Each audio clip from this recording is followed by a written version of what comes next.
Hi garden lovers, welcome to another episode of Over the Fence. Our next garden was designed by Leslie Davis, a landscape designer from Eugene, Oregon, where she has made quite the name for herself, designing gardens that are not only cozy and uplifting spaces for the homeowner to enjoy, but also incredible food and habitat for the wildlife as well. So let's meet Leslie and see this amazing garden.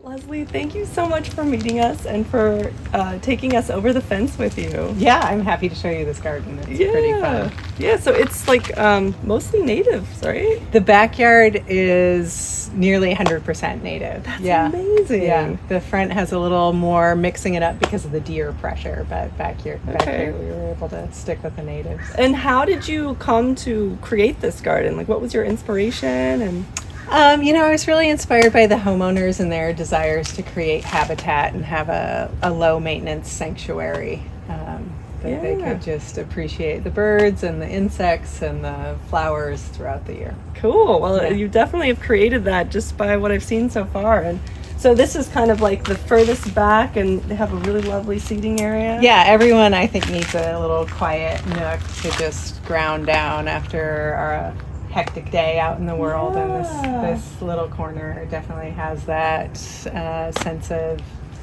embrace with the greenery, the snowberries and the thimbleberries. And those thimbleberries look like they produce a lot. They do, yeah. The homeowner was telling me that last year they were able to freeze a bunch and they ate so many thimbleberries. So they grow pretty well in the city. I mean, I always imagine them as like being in the mountains. This is honestly the most thriving patch I've ever seen in a garden. So much so that it's being whacked back to keep it, but it's a happy thing to have a big rampant patch. The bumblebees are just all over these gorgeous flowers. And so we're pretty shady where this patch is, right? Yes, and even more so now, there was a big tree here that had to come down when it died. Oh. There used to be a tree in the patch. And the thimbleberries just were like, that's all right, we're just going to keep on chugging along. Yeah, they are as happy as can be. And we're kind of in the hills, so we're a little bit higher than the lower cities, so maybe that has something to do with it. Yeah, clay, it's kind of a rich clay soil. Okay. Yeah. This is kind of fun. The homeowners are a writer, a poet, and a writer, and so we've got William Shakespeare over here in this corner. So awesome. I always like it when people integrate a little of their own character with the art or sculpture, or little, found objects in the garden. And and you said this was planted 6 years ago? 6. Mm-hmm. Okay, does that include the strawberry tree? The strawberry tree was existing. These rhododendrons were existing. Okay. Yeah. Well, I'm glad you kept the strawberry tree because it just makes such a nice backdrop to William Shakespeare over there. Yeah, definitely. And then can you tell us a little bit about Snowberry?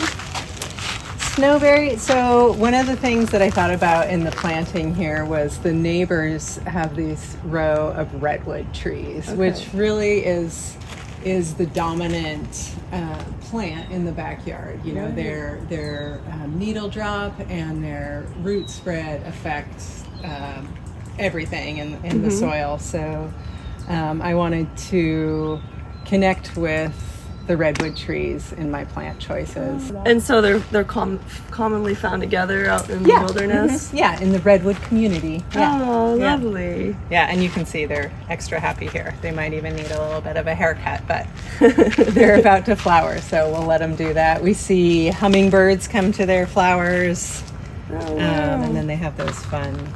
They do have such fun leaves. Is that what you were going to say? Like, yeah. Some of them are just so jagged. Like a little mitten. And then some are just more smooth. Yeah. Wow. And they really do take to any sort of trimming that you want to give them. And then in winter, they have that cute little white ball that we all love. Yeah. We have one section of the garden where we've got chickens and a vegetable garden. Yeah. And here's one of our native species of strawberry. that Scooter the corgi gets to Oh, plow through and eat. You can see all the cute little berries here Wow. that are just the right size for a dog mouth to chow down on. so is this, But you can see they don't mind being stepped on by his little paws. And Yeah. they make such a nice ground they cover. bounce back. And I love to see one of my favorite evergreens. Oh, is yeah. the vaccinium ovum. Yeah. The huckleberry. Yeah, there's a few of those. Almost in every section, I think we put the evergreen huckleberry because we like it too. Yeah, and it's just so funny. Like on the coast, you see them, and they're like 7 feet tall. Yeah. And this is 6 years old. Well, look and- at this one. It has behaved Okay, that one's a getting little up bit there. more like a coastal one. Wow. Yeah. Huh. That just shot up. But they were planted the same time as these two, so you know they all have their size and shape. Yeah. This is a red elderberry. It's by far the biggest red elderberry I've seen in a garden or in the wild. And what's interesting to me is it started out as just this sad little twig in a 1-gallon pot. It was just this dinky like what's going to happen, and the first year nothing happened. Yeah. And now 6 years later, it's Wow. full, and it gives them a little bit of enclosure on their windows, and you can see the berries are starting to come. There's a lot of native plants like this, particularly the red and blue elderberry, that really start out as just these small, sad-looking things that people in the nursery aren't really likely to buy, but if you're patient, you get a pretty fantastic plant. I mean, it almost looks tropical to me. It There's really does. great big leaves. It's so interesting how it's branched too. I don't know if that's from Yeah. pruning or. No, I don't think it's ever been pruned. That's so funny. It's like this Just splayed fan out. shape. Yeah, and it's reaching toward the sun on that Oh side. yeah. So, you know, some nice ferns here at the base. Well, that's speaking of that. You know how plants look in the nursery. I really look forward to your blog posts. You're a really amazing Oh, writer. thank you. And you know, you just posted one about buttercups, and that you talked about how, you know, native plants aren't always the most like thrilling plant at the garden, but Right. but you will see them surrounded by pollinators, and that's really where the joy is in them. Yeah, And so, yeah. It brings this other dynamic to the garden, to have that buzzing, life-filled Yeah, activity. it really Yeah. does. Which you really get with these native plants even more than a lot of the other just more common garden plants, because there's more diversity of pollinators that are attracted to our native Of flowers. course, They right. co-evolve together, so yeah, they're friends. And I love that, you know, you do landscapes so often with native plants. Are you strictly native plants? Not at all. Not at all. Okay. I'm kind of a both and sort of person. I definitely try to infuse every design with a good amount of natives, but there's a number of places where, you know, whether it's for sentimental reasons or some weird little microclimate that calls for something, or there's deer pressure like we'll see in the front, or you want to extend the season. There's a number of reasons why I would work non-natives in, and I'm completely into that. Yeah. Awesome. Yeah. I think the thing is that we have moved so far away in our home gardens from including native plants, and we have this really fantastic opportunity to be of service to all the small creatures that are having a hard time with habitat decline. So it's just this opportunity to do something to contribute to wildlife. And, and that's more meaningful for all of us. This is one of my favorite Oh my gosh, isn't that ground cute? covers, the inside out flower, right? Yeah, I just love So it. cute. Yeah. They're kind of slow to get Nice. established, but you know, after 6 years, this is a pretty nice little patch of it And with so- those adorable little flowers and the cute little leaves, and it really stays green through the winter. It's a fantastic shade ground cover. A few remaining plants from before. and they fit in. They fit in. This is Ocean Spray. Ocean spray, which will bloom later in the year. It should be blooming soon. I don't see any flowers I on don't it yet. either. I planted mine in my maple grove, and it is really struggling to get Yeah. started in life. Yeah. Yeah, this was pretty slow too, but here you go. Picking up. And then, super tough zone with so much needle debris from the redwoods. Just so thick and humusy over there. But not hummusy, just because those needles don't break down. Oh. So the Ossoberry have done pretty well, and the Snowberry and the sword fern, the Vancouveria. I had planted more diversity of things in here that it was just so much needle debris that it's kind of shifted over time.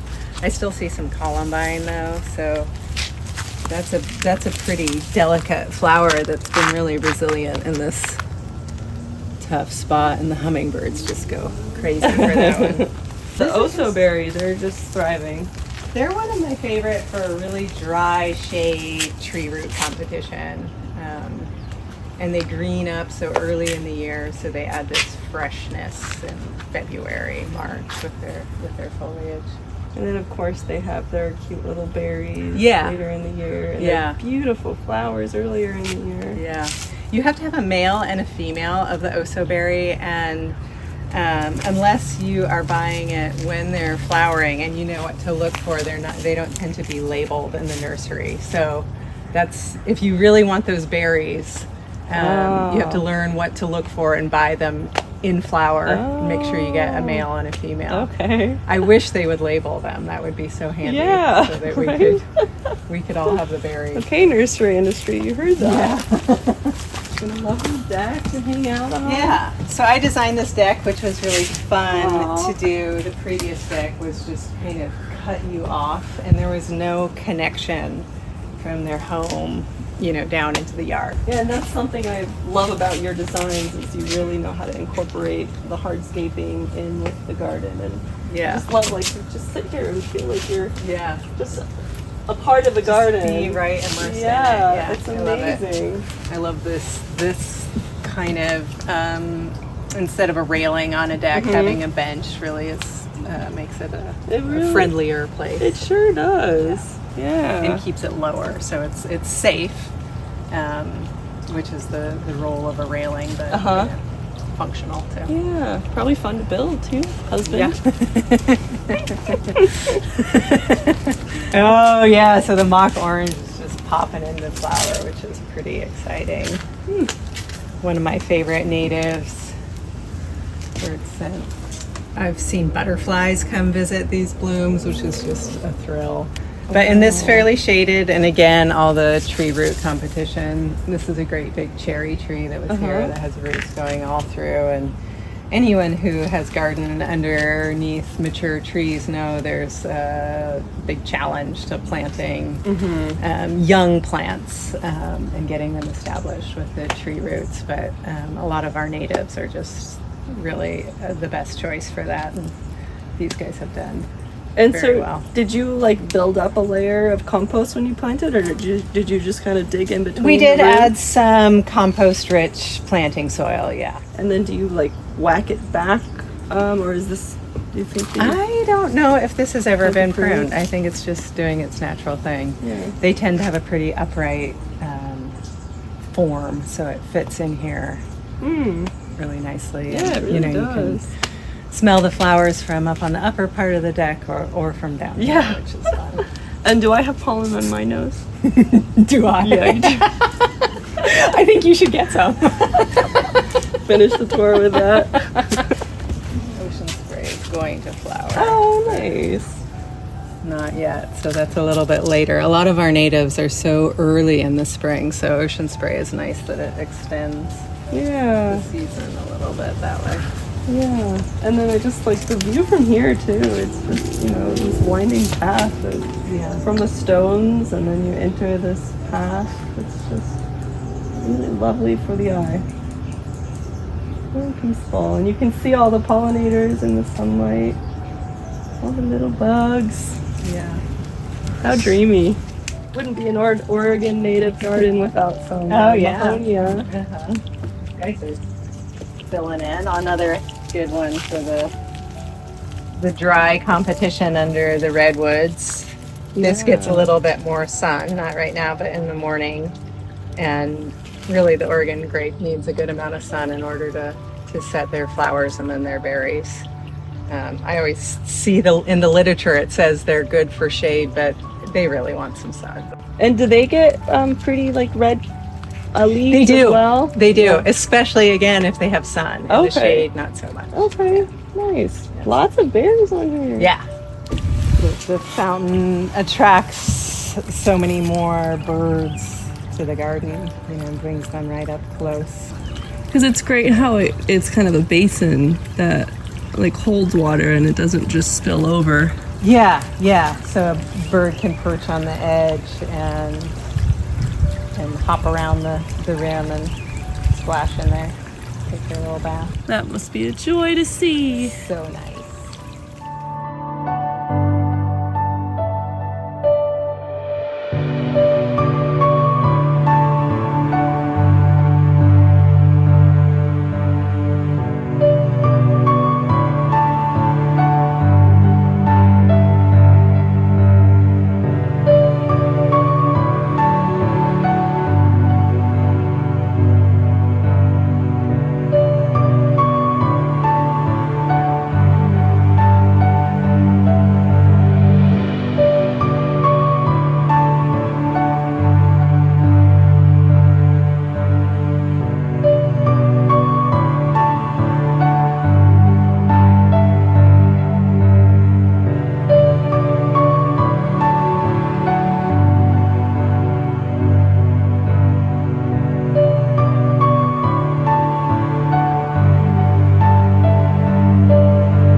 So this area has a all around different character.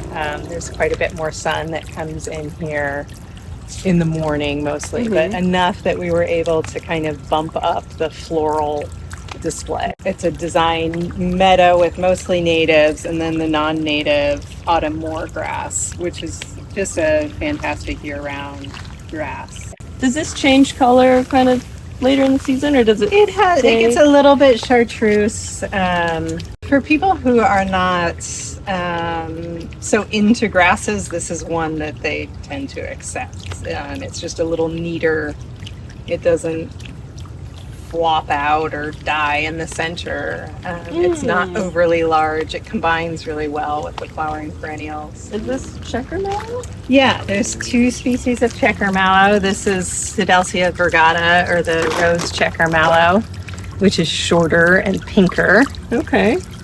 And they have moved themselves around over the years, which is just fine. Love that. But this great big taller one is meadow checker mallow, or gosh. Sidelcia campestris. And this one volunteered here, but hey, why not? Yeah. And then it's mixed in with the yarrow. There's this goat's beard, which is just finishing up its big bloom.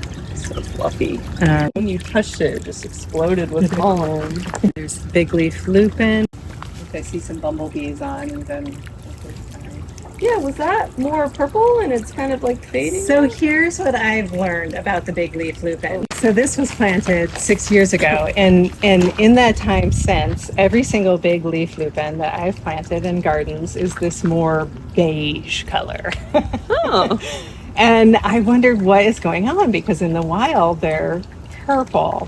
And apparently, this is what I've heard, that there was a habitat restoration outfit that collected seed from a certain population, and that seed went everywhere to all the native plant nurseries. Oh. And it is this color sport. So this is in full bloom, Wow. but it's brown. Huh. The bees don't seem to care. Okay. But I would really be interested in, and I've talked to nursery people about getting, a true purple big leaf lupin, because I don't think that this color form, as prevalent as it is doing anything to get people excited about native plants.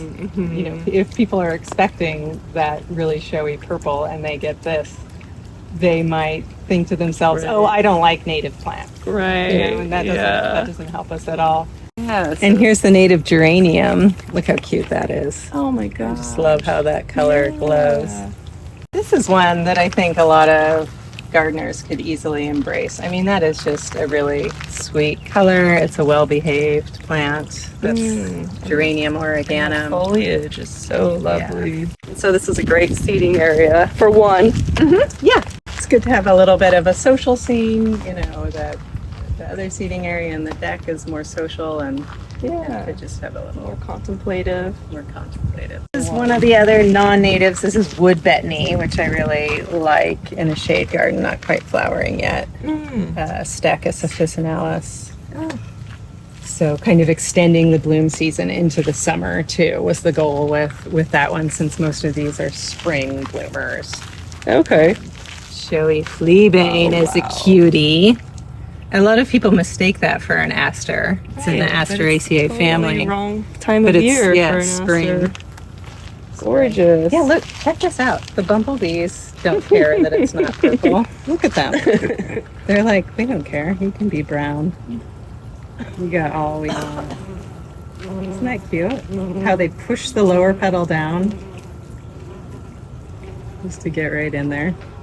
The Pacific wax myrtle hedge is really offering a lot of privacy from the neighbors who have a backyard pool.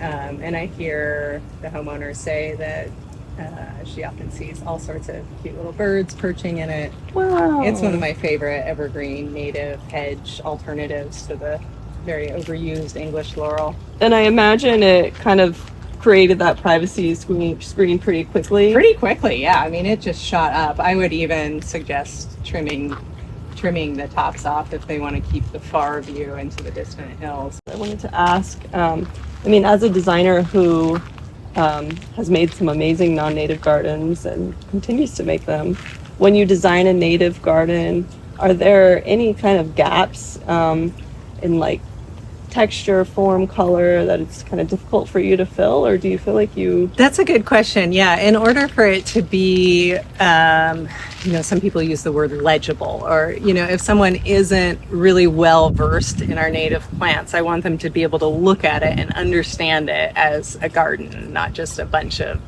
messy jumble of plants. So having some plants with good form and structure, so like here I use that autumn moor grass, gives this grassy texture. I mean, maybe I could have used the native Dischampsia, but I think there's something a little bit more grounding about this autumn moor grass. And then bringing in this wood betony for a later, it'll bloom into summer. It hasn't even started yet. Is just a way to extend that bloom season into a period when most of these are spring. And then down there's our asters, which will be late summer. But this just kind of bridged that floral gap. The other thing I like to do in a mostly native garden to make it feel more human is, like I mentioned, they could clip this Pacific wax myrtle hedge, even if it was just a very light shearing to shape it up. An element like that of a stronger architecture in the woody plants gives it reads as an intentional garden to people who might not see it that way.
this was just planted, Just not even a planted. month ago. So this whole kind of street Yeah, here. and so I thought it would be fun to take you on this lower path.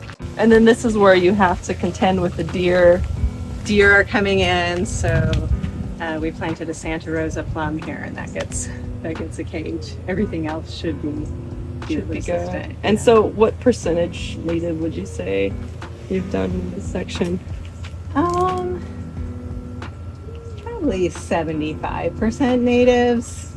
Some of the non-natives I included are more like there's some permaculture guild associates with the plum tree. Oh, wow. So this is they're just tiny, but this is the sterile variety of Russian comfrey. So it's it's Bocking 14. It doesn't set seed like the common comfrey that can become kind of a pest, but it is in relationship to the plum tree and to this sloping hill. It's going to hold in the soil, and then we can chop the leaves and use it to mulch around the tree as things start to grow in. But all of these are just so young. And here you can see baby Pacific wax myrtle compared to the ones in the back. But these are going to take off pretty fast. There's some more showy milkweed, the cardoon, which is a signature plant from the other side. We repeat it over here because everyone just loves that. I sowed some seeds, and is someone coming already? Yeah, that might be prunella just starting. Is this did you put this over it? Yeah, so I like to put, there's a bunch of little prunella coming. Good. I like to put this is decomposed granite or some sort of grit. It gives a nice surface for seeds to hold on to. A lot of our native seeds want light to germinate. And the mulch or soil is often too heavy and covers them up, but this gives them a medium to hold on to. And here's a Douglas iris still blooming. That would be fun to look at. That is That's cute. Iris Douglasiana, and the deer don't tend to mess with that, but you'll see a bee just dive bomb right into there, which is really fun. And they come in a variety of, like this one is pretty much white with just the little purple veins, or they can be a light purple or a dark purple. Wow. And their leaves stay green in the winter, which is a really nice feature too. Their seed pods are very cute too. Yeah. Maybe if we just stand over here in the shade. Okay. Get shots of us every now and then. Yeah. And this is the nodding onion. Nodding onion. Oh, I love that one of my one. faves. Look how cute that is. That is so cute. That's a native. And Look deer- at, deer just don't watch like it that. nod. Caryopteris or bluebeard flowers later in the summer, and that's a great so one soft. around deer. You get a lot of bumblebees on that too. And not a native, right? Non-native. This is 1 year old, you said? We just planted. So just planted. just planted. And then we have a kind of an example mirrored on the other side. Similar plants of how many years old? 2 years in the fall years on old. the other side. You can see what those cardoon are going to do, which is pretty exciting. Everyone who walks by, whenever I'm working here, there's like at least 5 people who ask, "What is that?" It's cardoon. It's not artichoke? No, it's not artichoke. Can you eat it? You can, but most people don't. You can eat the leaf stalks. Well, thanks for asking all the questions I was going to ask. Everyone asks those questions. But then it flowers, way up there, these electric blue. They're just stunning, and the bees get lost in there. The other thing I love about it is once it's done flowering, you chop the whole thing down, and really quick after that, in the late summer, fall, it sends up a whole new bush of these silvery leaves through the fall and winter. So in the winter, you still have this really gorgeous presence of the... So, everyone needs a spot to put their garbage bins. We help them create a little nook here. It's a common thing that comes up. And here's one of my favorite natives that's deer resistant and big and bold and all too seldom put into gardens. This is cow parsnip. I always get scared touching plants like this because there's a fear of is this the thing that makes you break out? Do you have I have heard that, but I have touched it a lot, and I tend to be sensitive to those sort of things. And it has, maybe if you really rubbed on it, something would happen to you. But it hasn't been an issue for me. Okay. But you do get just Let's see if we can see. This one is flowering. I don't know if you can see that. But there's just so many cool insects. All sorts of insects are attracted to this umbel flower. There's a spider and some little weevils on there now. I saw some flying. They're jumping Oh, about. look, there's a spider caught a fly there. But whenever I see cow parsnip in bloom, it's this hum of activity. It's nearly impossible to find in nurseries, so I've been starting it from seed. Oh, wow. And we planted the California native western redbud. Wow. That's It's looking doing happy. pretty well. Yeah. They can be slow to get going, but that one's doing pretty good. And the deer don't seem to... They haven't bothered that one. Yeah, I hear that the deer will walk through here and they kind of sniff around and they're like, oh, okay, there's nothing for me here. And they move on. It's great. It's great. In a neighborhood where maybe it was like a main highway for deer, it might be trickier. Like I have seen deer browse plants like this Roseanne geranium, but here we're not on a main highway for the deer. And the phlomis is making such a lovely impact. Yeah. It's great to see it kind of lit up in the sun. Yeah, I love phlomis. And so is this intended to kind of be a salal, just like headquarters? It is. Salal is always slow to establish. Some are doing better than others. It's a hard one to get established, but once it goes, it's happy as can be. Well, this one already has some berries forming. Yeah, it's coming. It's coming. It's worth the wait. I am one of the people that loves the berries. Oh yeah, they're good. They're very good. tasty. Like a and then another maple. vine maple. Okay. This is kind of fun. So there's more of this Douglas iris that we met on the other side. And I noticed last time I was here that it's made babies. Oh, perfect. Yeah. So those guys get to stay. It's always fun when the right plants pop up. Yeah. And with this kind of gardening, I mean, that's the joy of it, is watching the plants move around to where they want to be, hang out. Yeah. So and you just kind of get to be a little bit hands off and see what happens. Here's a cascara. Oh yeah, lots of trees in this little section. Yeah, so it's going to change as all these trees mature. That's a great bird tree, small tree that's really fantastic for any size garden. Okay, these I got to show you. These are really cool. This is Coast Black Gooseberry. Ribes defericatum. So it is thorny. Deer aren't going to eat it, and it's edible. It has the tastiest native gooseberries. They'll get fat and black when they're ripe. Oh, awesome. Their flowers are pretty darn cute too. I remember seeing something on a mountain and looking it up, and it kind of looks like a fuchsia, right? Yeah, it does. Yeah. That's a really cool native that people who are interested in edible plants could try this out. Could you tell me like your top 3 favorite native plants to use? For sun or shade? Give me some boundaries. For sun. Oregon sunshine is just such a boon to pollinators, and it's so cheery with these felted kind of gray green leaves. Another favorite for sun. You know what else is really fantastic and is blooming right now is the ukau, which is a bulb. Ooh, yeah. And the flowers look like an allium, but they have this, fairly substantial wiry stem, and they're like a blue purple. I think they're just stunning. Awesome. And fun to say. Ukau. Yeah, that must be a Kalapuya word. Maybe. I'm really enjoying a lot of the native flowering annuals, like just coming into bloom right now, not in this garden, but is the blue globe gilia. Ooh, that sounds fun. Which is a really easy one to start from seeds in the fall. If you just broadcast them around in the fall and just walk away, let the rain do their thing, they come up and give you these cute little blue globes, and you get more diversity of insects pollinating and visiting plants like that than almost any other flowering plants. And now that we have our grit tip to kind of put some decomposed granite on there, I feel like maybe I'll have better success starting seeds. Yeah, even in a pot, if you put a little grit down and put the seeds that want the light to germinate, you can start it in a pot or directly on the ground with. Wonderful. Is there anything else you want to show us before we conclude the tour? I think we should sip some clomis. My son called it juicy flower when he was little. Oh, you said sip it. Sip it. Wow. Because it's delicious. So, I kind of messed it up, huh?